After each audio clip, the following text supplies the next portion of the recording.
Scene 3. The rest of August seemed to fly by, and after the burn on her arm had healed, she was cautious about entering a deep state of meditation again. In lieu of meditating, she focused on playing music and completing schoolwork, yet always found a spare hour or two to adventure around the charming historic district. She hung out with Vanna regularly outside of class, and she'd learned that Kurt lived just a few buildings down from her apartment. After crossing paths a number of times on the way to campus, they'd ended up walking together on a couple of occasions. The mysterious barista Mal was much harder to run into. The warning from the resident advisor proved to be true. Now that she had tasted the legendary house special, she just had to go back for more. She compromised with herself to purchase a drink every other day, choosing to brew her own plain hot coffee in her apartment on the off days. Good thing it's way cheaper than Starbucks. At the rate I'm going, I'd be broke before the end of semester. Though it felt strange to admit, every time she walked through the glossy front door and saw it wasn't Melissa tending to the coffee bar, she felt a painful twinge of disappointment. She rationalized to herself it was simply that the lattes served on these occasions didn't taste quite as good as the very first time. On her 7th visit, she couldn't help but wonder why the aching feeling in her chest got woefully worse each time the pretty barista wasn't there. The handsome, dark-haired boy who often served her instead was polite enough, but he didn't leave her feeling at all like she had when Melissa was behind the counter. I wish I could just see her again. The nagging thought picked at her brain, and she pushed it down into the depths of her mind, shaking her head briskly and wondering why she would think such a thing about someone she barely knew. The next time she went in was on a Sunday, so she was free to loiter in the cafe for several hours instead of having to go to class. She chose an empty table near the counter, sitting down to face the register and avoid the bright front window, when she noticed that she was able to peer back through the giant windows behind the counter and into the heart of the bakery itself. She opened her laptop and pulled up an unfinished essay, and though the cursor blinked furiously on the half-typed page, and her delicate fingers were poised upon the keyboard, she found herself paying rapt attention to the organized chaos unfolding behind the scenes of the bake shop. There were dozens of metal bun racks lined with tray upon tray of delicious, fresh-baked goods lined up like soldiers.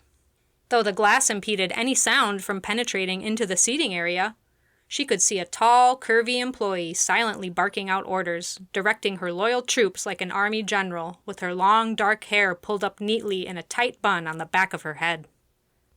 Cadence averted her eyes for a moment and felt her heart flutter a bit at the prospect of spotting the elusive barista.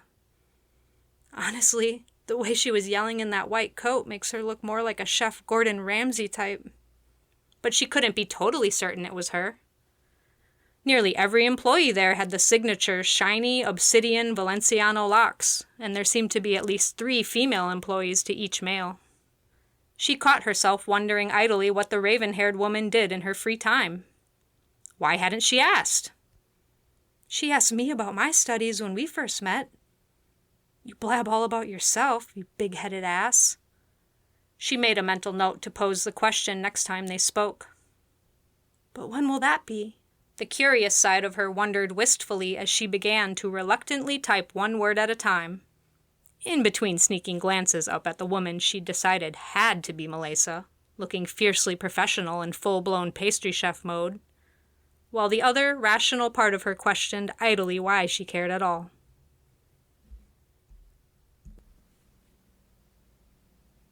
Act 1, Scene 4. By the time September dawned, Cadence had fallen into a pleasant weekly routine of attending classes, finishing schoolwork, and wandering around the historic district. There were numerous shops and eateries to explore, and the whimsical look of the area delighted her each time she stepped foot on St. George Street. Though she was often accompanied by Vanna, today she was on her own. Her brother Forrest's birthday was coming up in less than 2 months, and the sooner she got him a gift and sent it out, the less likely she would neglect to do it altogether. Forest Glen Clearwater. Jesus Christ, Mom. And here I thought my name was stupid. After her early classes, she had the remainder of the afternoon free and decided to browse around the shops to see if anything piqued her interest. She popped into a surf shop, as he loved the beach, but didn't see anything striking that couldn't be found at any of the hundreds of similar places back home. After another swing and a miss at an old-style general store that sold anything from aspirin to resin-encased gator tail souvenirs, she headed towards one of the offshoot side alleys that claimed to showcase dozens of unique wares, ranging from reusable tumblers and canteens to exotic types of jerkies like ostrich and buffalo. She briefly entertained the idea of sending him a box full of the latter. He was predominantly vegan like their mother, and rarely, if ever, strayed to eating meat. "Happy birthday, bro. Here's some nearly impossible-to-chew, dried-up strips of animal flesh. Bon appetit, asshole." As she approached the entrance to the bazaar, an older, disheveled-looking man wrapped in a filthy brown overcoat, with long gray hair and an alarming number of missing teeth, came stumbling up to her, his eyes wide and wild as he stared ominously into hers. He was, amusingly enough, wearing a floppy hat that reminded her of Gandalf the Wizard's. He brandished a sloppily written cardboard sign in his hand at her as he stood before her, transfixed. It read, "The fallen walk among us. No one is safe. Innocence be gone before it is too late." You're here, sweet indigo." His eyes were shining with what she could only discern was admiration, but she had no idea why. "Your aura is so bright and pure," he cooed, stepping closer to her, gripping his sign even tighter. She stepped away instinctively and looked around, unsure if this odd-looking man was a threat to her. "Oh, man, why do the weirdos always want to talk to me?" she wondered with a pained wince.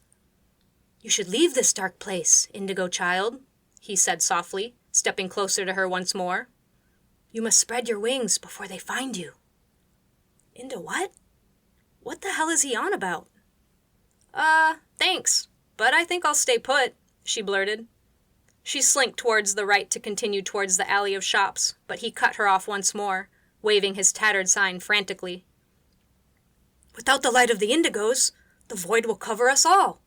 He raised his voice, nearly screaming at her. "The fallen will rob us of our aqua vitae and enslave us all." The strange words sparked her memory. Aqua vitae? Wait, what was that aqua thing? His eyes lit up at her interest. "Our aqua vitae. They need it to—" His reply was cut short by a vaguely familiar, buttery voice. "Vete. Take this and go. No one wants to listen to your foolish ranting." A dark-haired woman inserted herself between Cadence and the strange man, pulled a $50 bill from her pocket, and held it out towards him. Melissa had appeared out of thin air, seemingly well-versed in shooing off some of the more persistent vagrants who line the tourist-filled streets, preaching end-of-days nonsense or begging for change. He glared at her, seeming unwilling to formally accept the generous handout. "You!" he hissed, taking a step back. His demeanor had changed when he looked upon her. Instead of glowing with awe and wonder, as he had with the bewildered Cadence, he now radiated blatant distaste.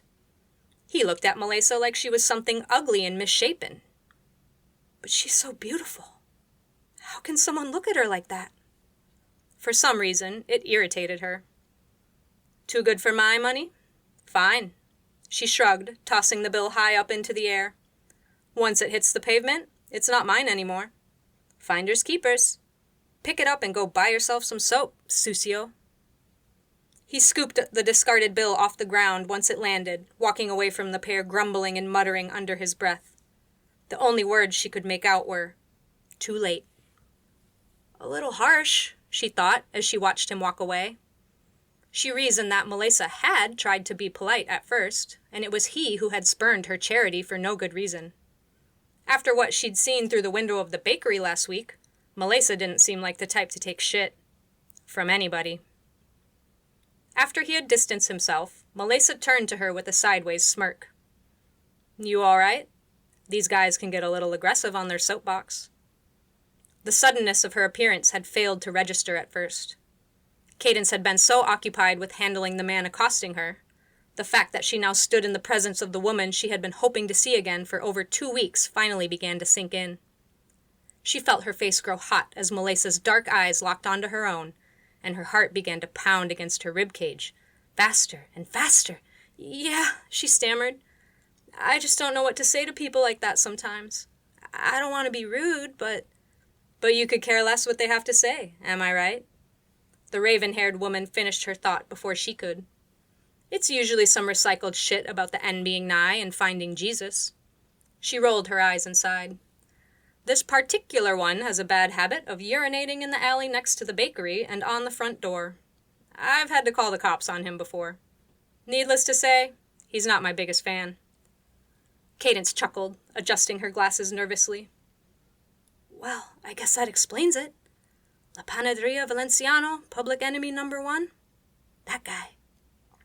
She smoothed her suddenly sweaty hands down the sides of her t-shirt.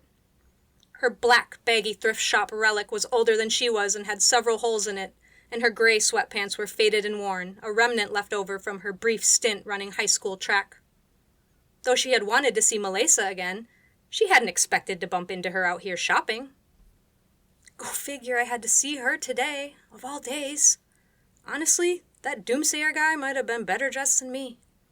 At least he had a cool hat, she thought with wry amusement. She took a calculated breath before replying. "I've already found Waldo, Carmen Sandiego, and all 151 OG Pokemon." She ticked them off on her slender fingers as she counted. "I think I'm good sans Jesus, especially if he's in cahoots with that guy." "No one can hide from you, it seems." Melissa smirked playfully. "Homework got you stressed out?" She gestured towards the alleyway of shops Cadence had been vying to enter. "Nothing a little retail therapy won't cure." "No, not the kind of therapy I need," she replied without thinking, and Melissa's smirk grew wider. "Hi, I'm Cadence, and I have undiagnosed mental health issues. I self-medicate and cry in the shower almost daily. Do you want to be friends? Idiot." She blushed furiously and tried to recover quickly. My brother's birthday is coming up, so I was browsing for a gift." "I know a few choice spots if you need a pro tour guide," Melissa offered. "I'm on a short break from work." "This is a dream and a nightmare at the same time." Cadence nodded eagerly, her face still flushed. "Sure. He's a tough customer. I need all the help I can get." She smiled warmly. "I got you, girl. Come on." They began to stroll down the narrow corridor.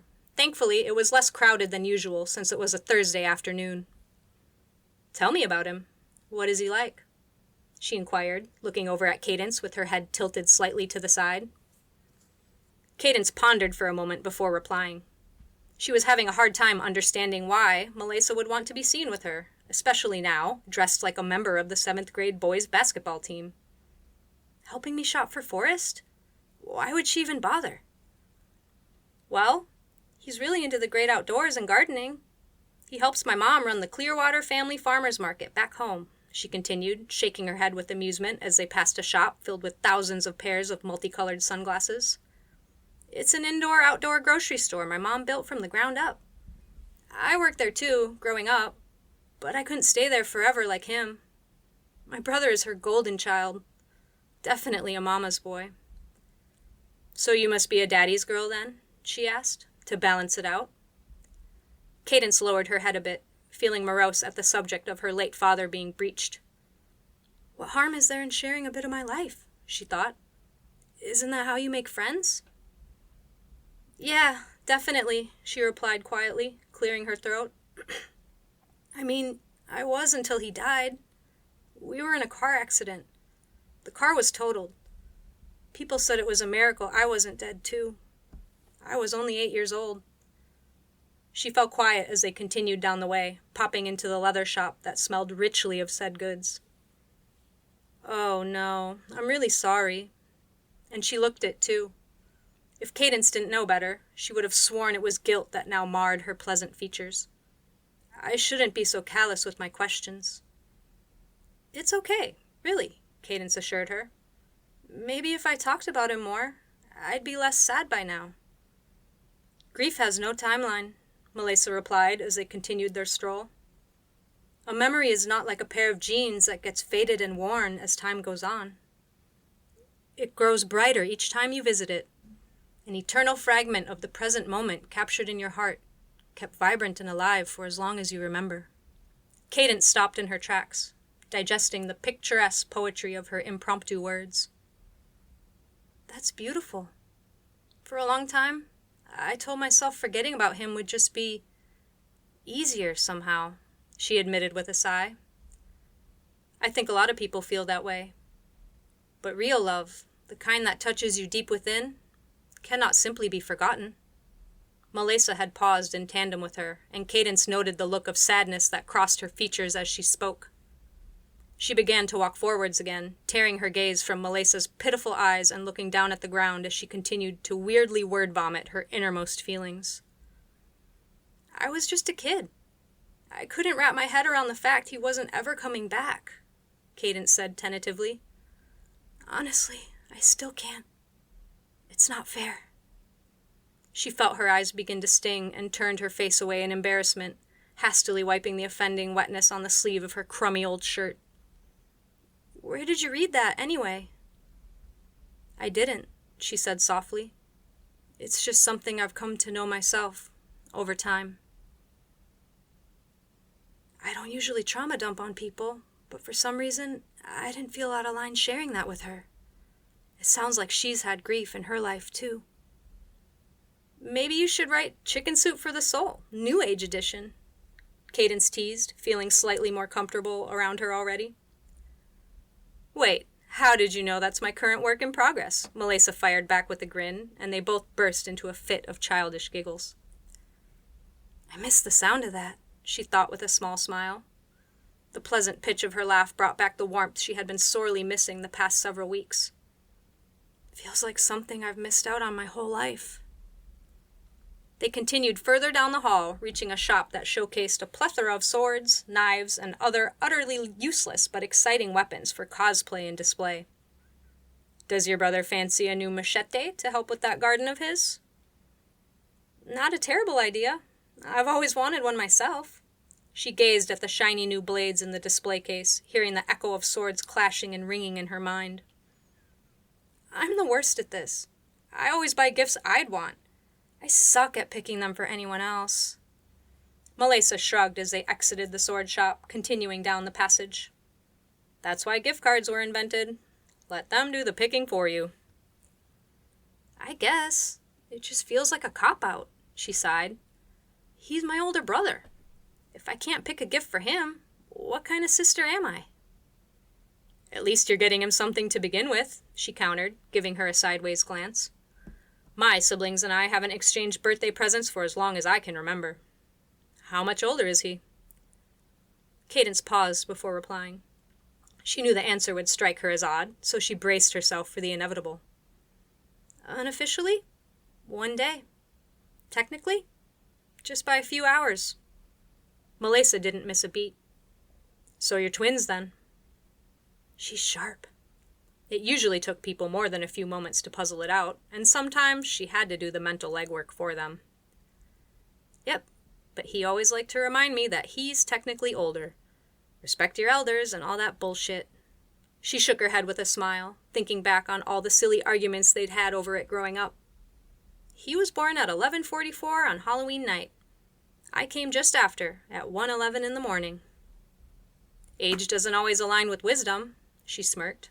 Trust me, I would know. I wonder what she means by that. 1:11 in the morning on the first day of the 11th month, though? That's some interesting numerology. She gave an impressed nod. That makes you a Scorpio as well. I guess. I don't really keep up with that sort of stuff.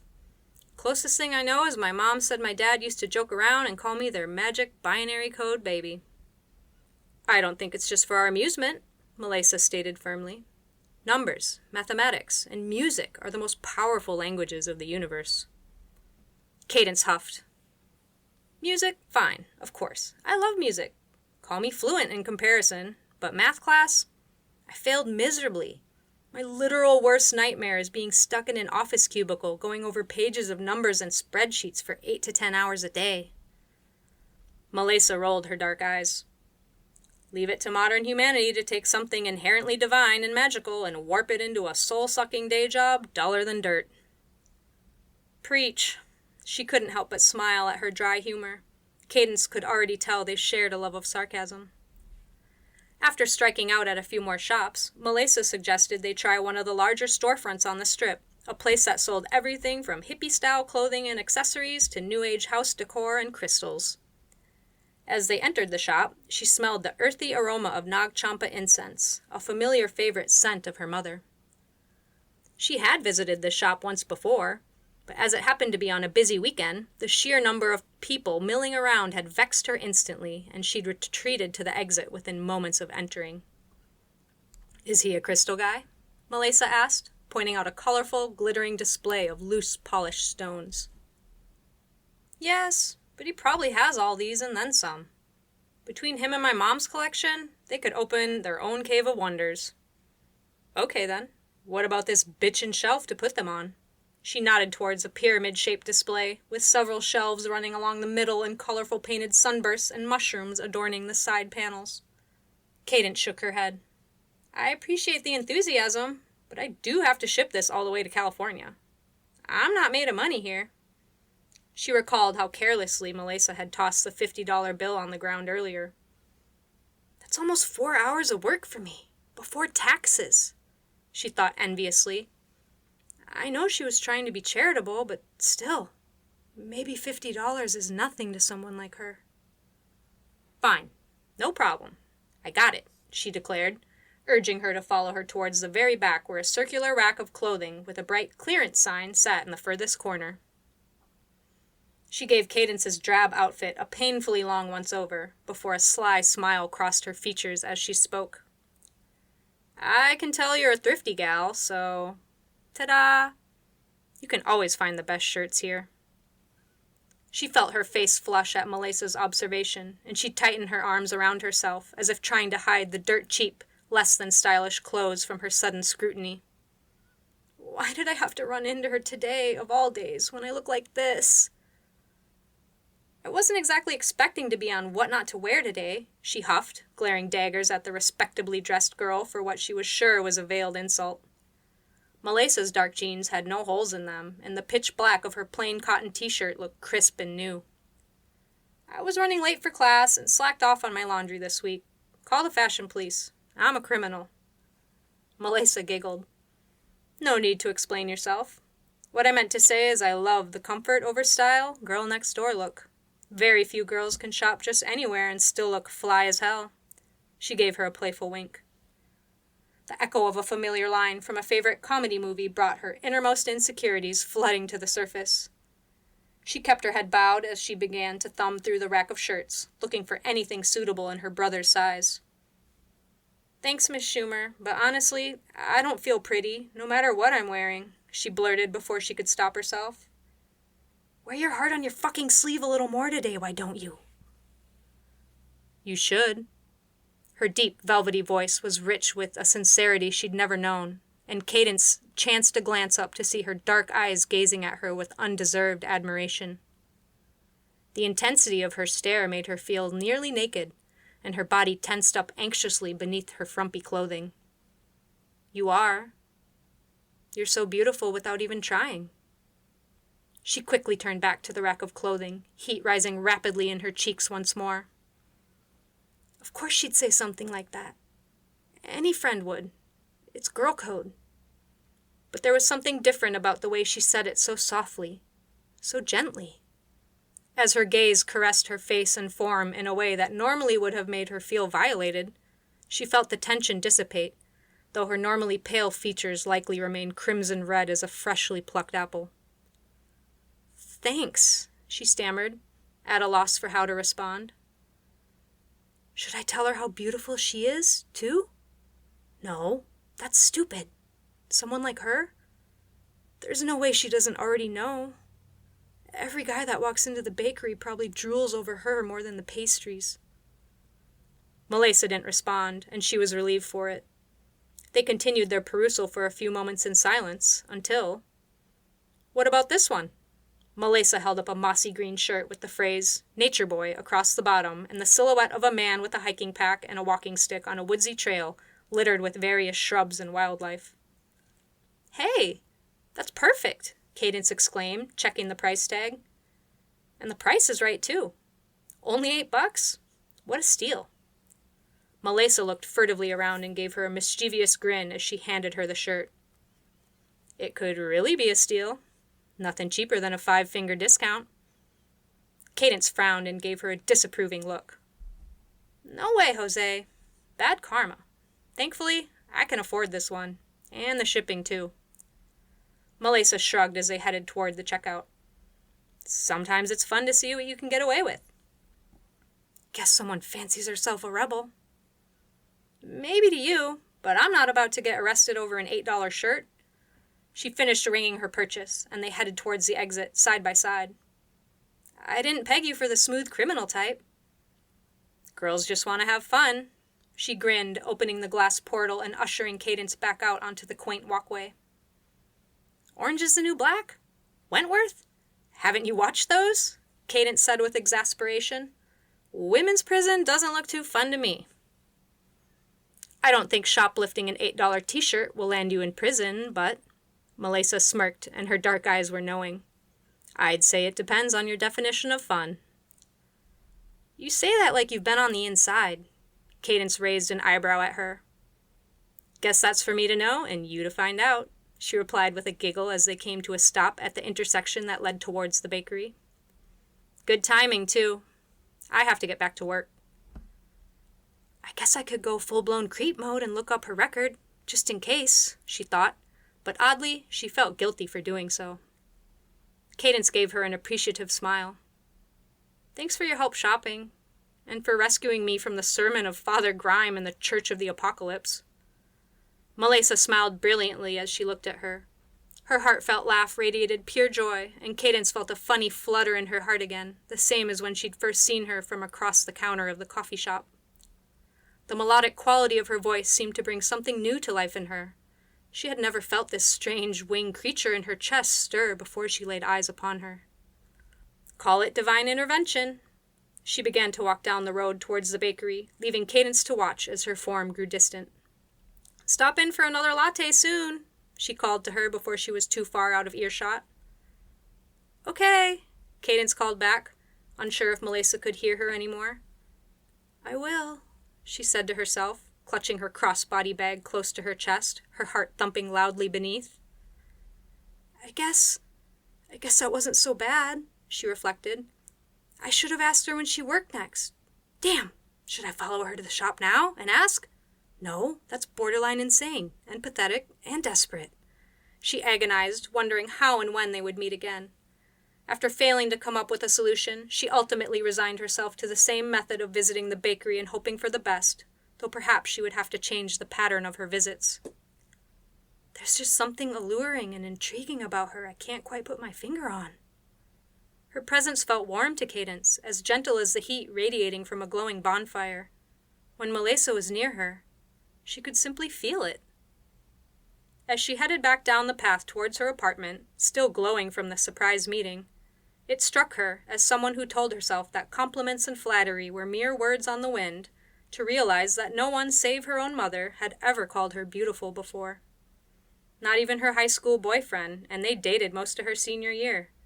The nicest word she ever got from him was that she was pretty cute, and that her ass looks hot. She had never expected uttered words to mean so much. She called me beautiful. So beautiful without even trying. And I think she is so beautiful too. She closed her eyes and felt a trickle of warmth in her chest. Is this what it feels like to really like someone? She had never had feelings for any of her other female friends. Although she enjoyed their company, none of them had made her feel the way Melissa did. She's so easy to talk to, so witty and wise. I just feel good around her. Warm, safe, yet I barely know her at all. Though she hadn't had a real pining crush her entire life, she had a suspicion her time had finally come. She couldn't help but smile to herself. The mysterious beast in her chest fluttered its infant wings once more, growing stronger with every beat. When she arrived home later that night, she couldn't help but recall the strange man that had confronted her before Melissa had shown up. The man in the wizard hat was likely delusional, but she was curious about what he had said all the same. What did he call me? Indica? No, that's weed, you moron. She struggled to recall his exact words until it hit her. Indigo! That's it! She punched it into the search engine and was surprised to see it flood with thousands, if not millions of results. Most sources touted them as people born with unique abilities and powers, pure souls incarnated on Earth to usher in a new era of peace and harmony. Others explain that they were gifted with psychic and energetic healing abilities, and many live out their entire lives in a state of spiritual hibernation due to the extreme density of our earthly existence, forever unaware of their true potential. That's some New Age X-Men bullshit if I ever heard it. Thanks to Marvel, people will believe anything these days. She closed her laptop and grabbed the bowl on the end table, taking a long drag. Indigo my ass. Indica all the way.